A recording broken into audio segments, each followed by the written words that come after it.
Today in the newscast, are Israel and Hezbollah moving towards war? Things are heating up rapidly to Israel's north. Get all the breaking details next.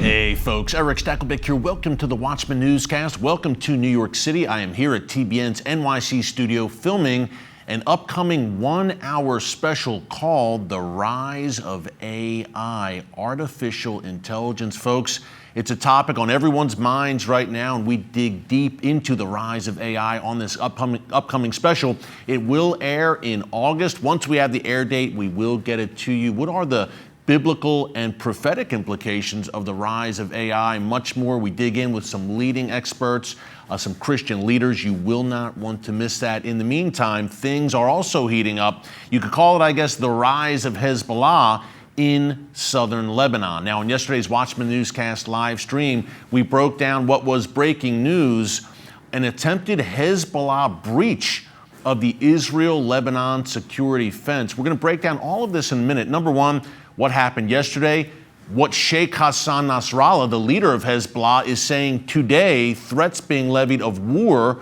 towards Israel, and where this is all heading. In the meantime, before I do, just a quick reminder, of course, to subscribe to the Watchman News channel right here on YouTube and click the notification bell so you get alerts every time a new video is posted. Folks, things are indeed heating up to Israel's north, really throughout the region. The Middle East never sleeps, as you know if you watch this newscast on a regular basis. But to the north in particular, we are seeing things move in a very alarming direction. And we've talked a bunch here in the newscast in recent months about that coming great northern war, which will pit Israel against Hezbollah and the Iranian regime in Lebanon and in Syria. Of course, that entire ring of fire that surrounds Israel on all sides will ignite, I believe, in the event of this great northern war. Yes, the trigger will be sparked to the north, but we will have Hamas and Islamic Jihad to the south in Gaza,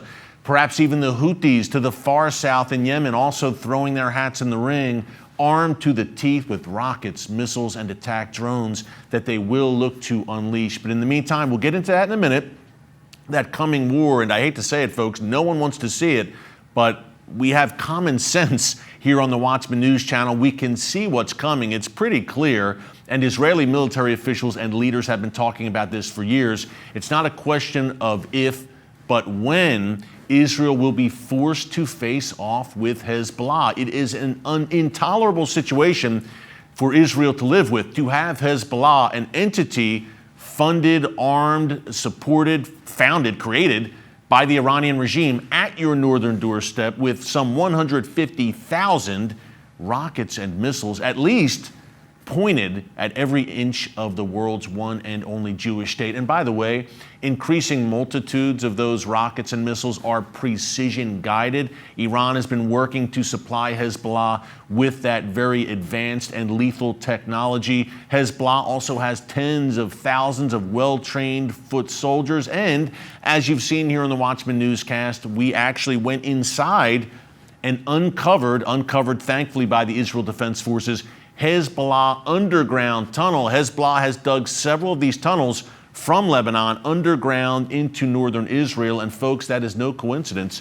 Sheikh Hassan Nastallah, the leader of Hezbollah, has boasted that in this future war with Israel, Hezbollah will look to take territory in northern Israel, perhaps even towns in the upper Galilee. And you can only imagine the propaganda victory if even for 10 minutes, God forbid, Hezbollah was able to seize an Israeli town in northern Israel, plant that green and yellow Hezbollah flag, and beam the images worldwide. Obviously, that would be a propaganda coup for this lethal and very dangerous terrorist organization. Speaking of Hezbollah, encroaching on Israeli territory.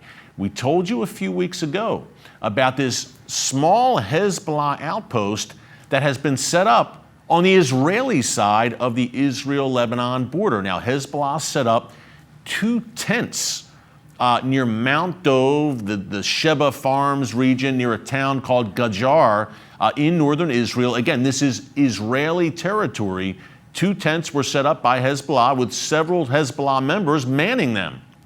Now, Israel said, look, we can't obviously accept this to have a terrorist organization devoted to our destruction on our territory setting up shop. Sorry, non-starter. Israel so far has attempted to resolve this through the UN.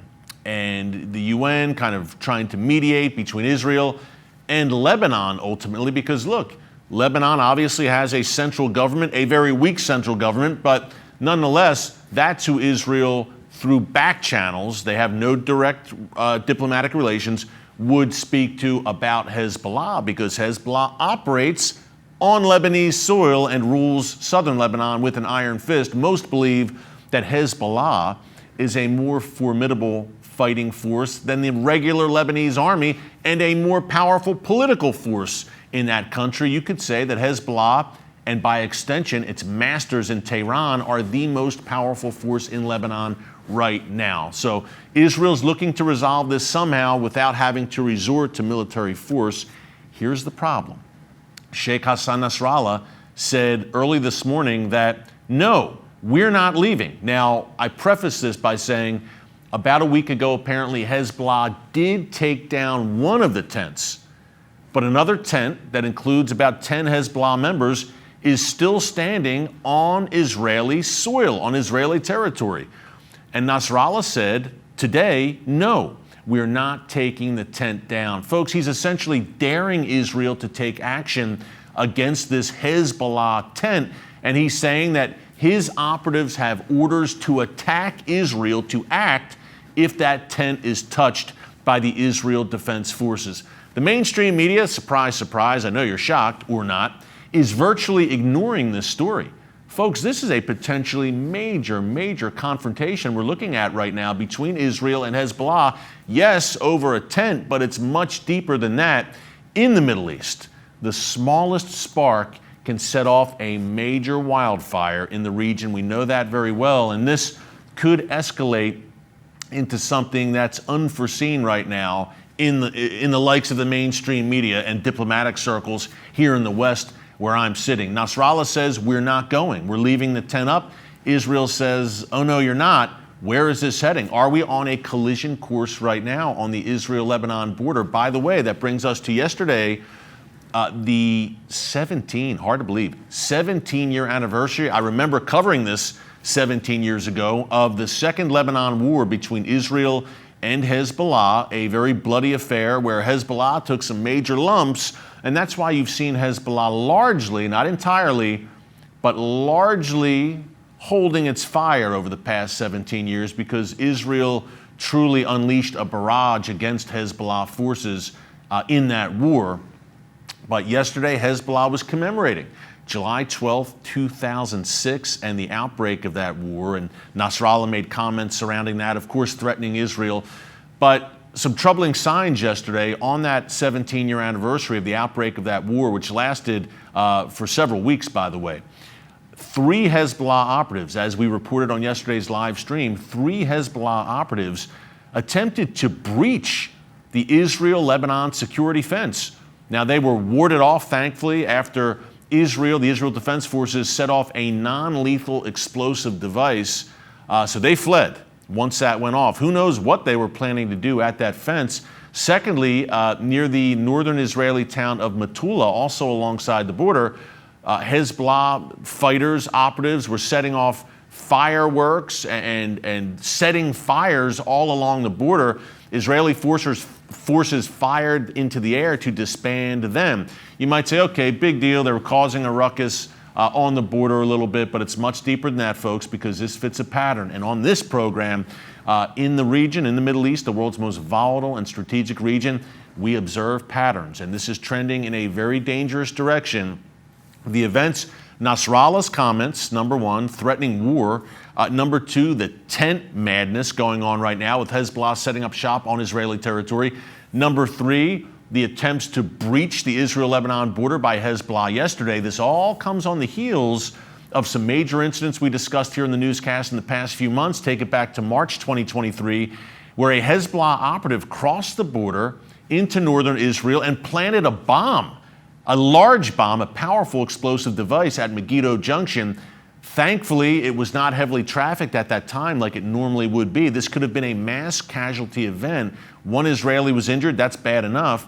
Secondly, in April, right around Passover, there were dozens of rockets launched from southern Lebanon, Hezbollah's power base. Now, Hezbollah, with, they say, plausible deniability, I call it implausible, they allowed Hamas to operate in southern Lebanon and launch those rockets. And then Hezbollah says, hey, we didn't do it. We can't control everything that happens in southern Lebanon. Well, folks, let me tell you, everything that happens in that region happens under the very watchful and supportive eye of Hezbollah. So what do we see? What's the pattern we see? This is trending towards confrontation. I think that's pretty clear. Hezbollah has had 17 years to plan, to prep, to rearm, and they've taken their arsenal to unheard of levels for a terrorist organization. This is more than a terror group. This is essentially a terrorist army, a terrorist paramilitary organization. It's one of the most powerful fighting forces in the entire Middle East, and it has state backing. Again, a creation of the Iranian regime, closely aligned with the other members of that ring of fire, Hamas, Islamic Jihad, the Houthis, and the various Shia militias. So what do we have right now? Clearly, folks, I believe it's a collision course, and we have Israeli officials debating right now internally, what do we do? Number one, what do we do about this tent? Do we take military action to disband this tent and get these Hezbollah members out of our territory? That's number one. There's got to be a day of reckoning there. Will Hezbollah pack up the tent and go home peacefully?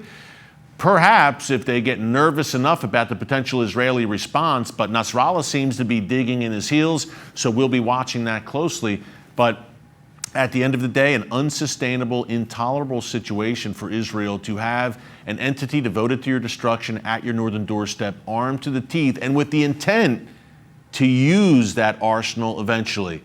Again, folks, it's a question not of if Hezbollah and Israel will go to war, but when. No one wants to see it, but we have to be realistic about the situation. We know where this is heading. We know what Hezbollah wants and its master Iran wants.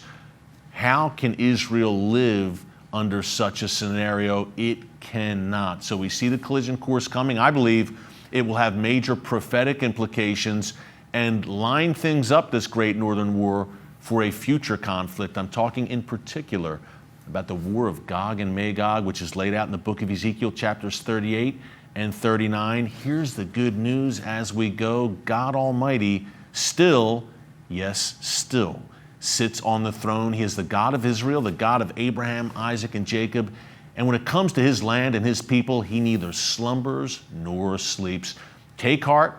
Be encouraged. Evil forces can devise their schemes, but the book of Psalms says that God watches and he laughs. So be encouraged. Hey, thanks so much for joining us here today from New York City. Until tomorrow, God bless you. And remember, never hold your peace. Hey everyone, thanks for checking out the Watchman Newscast. Make sure you hit the subscribe button so you never miss an upload, and tap the bell icon so you're notified every time a new video is posted. And don't forget to share your thoughts, insights, and comments below. Thanks for watching. We'll see you back here tomorrow.